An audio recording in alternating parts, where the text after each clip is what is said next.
Chapter 2. It all started a long time ago. It had been a blazing hot summer, but now the last of the tourists were reluctantly packing away their gear and heading back for the cities, suntanned and relaxed. There was a steady stream of traffic lumbering along the highways, back to wherever it was that they'd come from.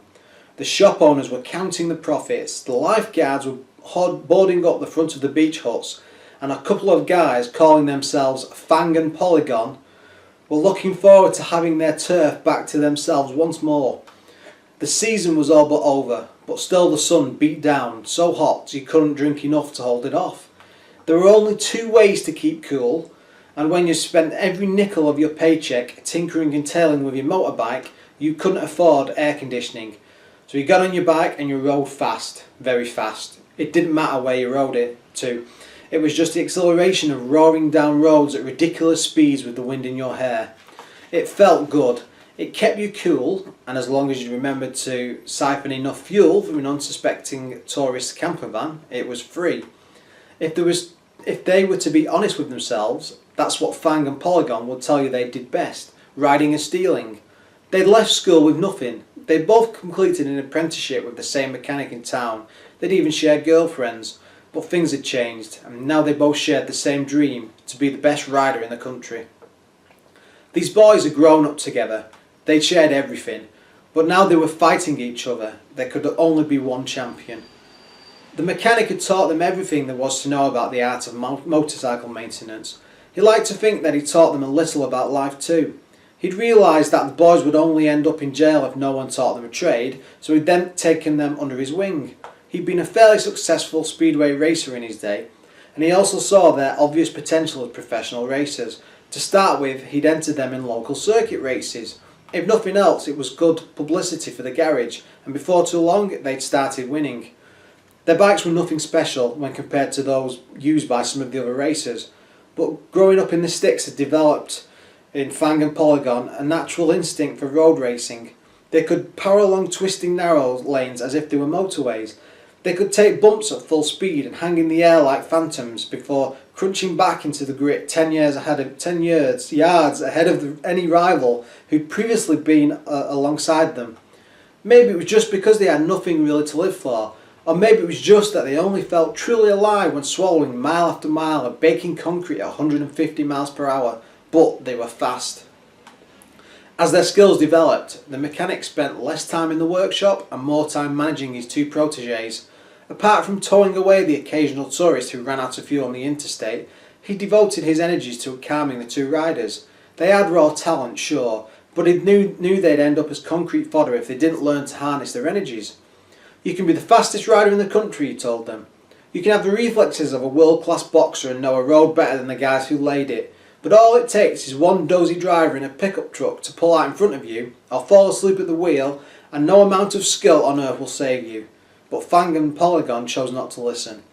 You're saying slow down, Fang accused the old man. No, I'm saying learn some control, came the cautious reply. I've been working the roads of this state for longer than you've been alive, and I've been seeing too many young hotshots scraped off the tarmac. Have you ever seen a body that skid along bare rock at 100 miles per hour? There's not much left to take home to the mother. Even the vultures need fish slices to get themselves a decent meal. But his words fell on deaf ears. I mean, the old man was old, right? It was his job to be boring, so the boys kept racing and winning until it became obvious to all around them that one day they'd be destined for greater things. The little they won from the local meets was ploughed straight back into their bikes. They gave up drinking in the local bars. They'd been chucked out so many times that actually giving up was purely academic, and they lived purely for racing. Seasons at the circuit came and went until one day the mechanic died in his sleep. No big drama, but with no friends or family, everything was left to Fang and Polygon.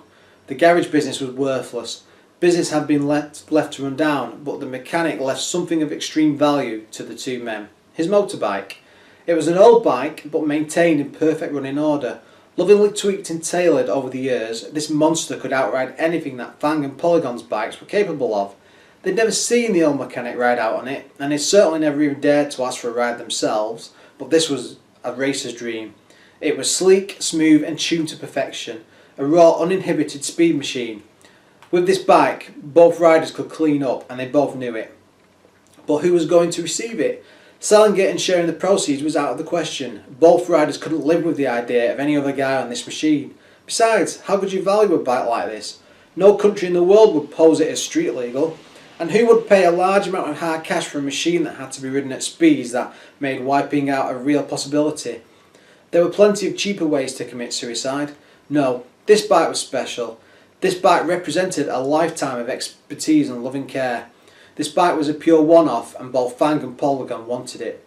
A race, it was the only answer. The rivalry between the two riders had been growing in intensity and ruthlessness for months.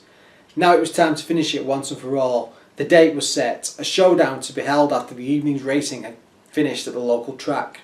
Word spread quickly, and on the evening of the race, every rider in the district kicked his bike into life and roared along the coast. This was one showdown that no one wanted to miss.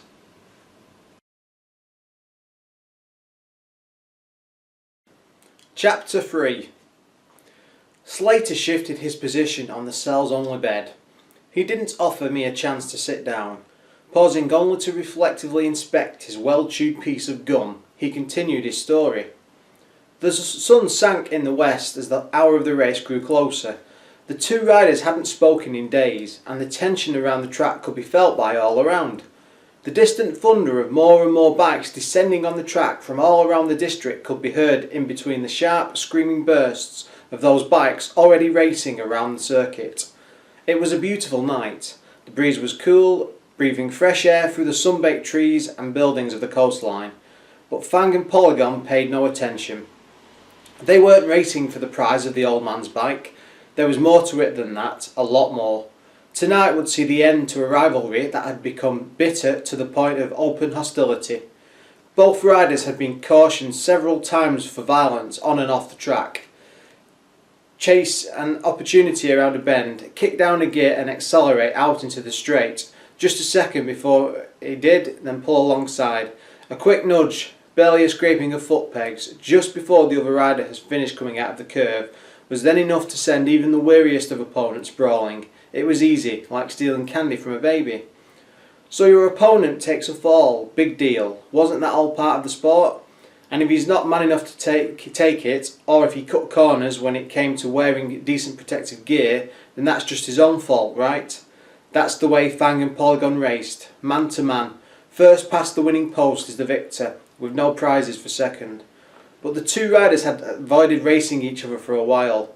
Neither relished the chance of losing to the other, and they could make more money on illegal side bets while they were unknown quantities anyway. But tonight would be an end to all that. Polygon had made it clear that a lifetime ban from the circuits would be a fair price to pay for victory over Fang. There was no one around he couldn't beat, so there wouldn't be little point in racing afterwards anyway. The future looked bright, and there were plenty of opportunities for decent riders on the national racing circuit. These small-time cowboys could stick their amateur asphalt races. Fang's bike stood in the pits, a series of sheds at one side of the track, buzzing with the sound of mechanics and riders putting the finishing touches to their machines. The air smelled rich of oil and exhaust fumes as Polygon purposefully strode through the smoke and glare from the spotlights along the row of machines and mechanics. He knew most of the regulars there. As he strode by, various people called out to him and offered good luck. He ignored them and carried on along the pit lane. A tall, attractive woman with auburn hair was leaning against one of the doors. "Hello, hotshot," she teased. This was Natasha, one of the quickest female riders around. She could give most of the men a run for their money too. She was also Polygon's girl. She'd grown up tough, the only daughter in a big family. Her brothers also raced on the circuit and had all been regularly beaten by both Fang and Polygon. "Good evening, gorgeous," Polygon replied calmly. He knew that only while he kept winning would he keep Natasha by his side. This was another factor in his obsession to beat his arch-rival. "Is he out of the way?" he inquired. Last seen chatting to an O'Shea by the judge's box came the conspirational report. O'Shea was another hot rider. He was fast, but he had never had the ruthlessness to cut it as a top rider. No one could be sure, but most people figured the reason was that he actually enjoyed the riding and would leave the winning to the hotshots.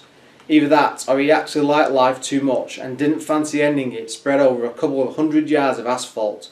A bit of a philosopher was O'Shea. Either way, people respected him for it.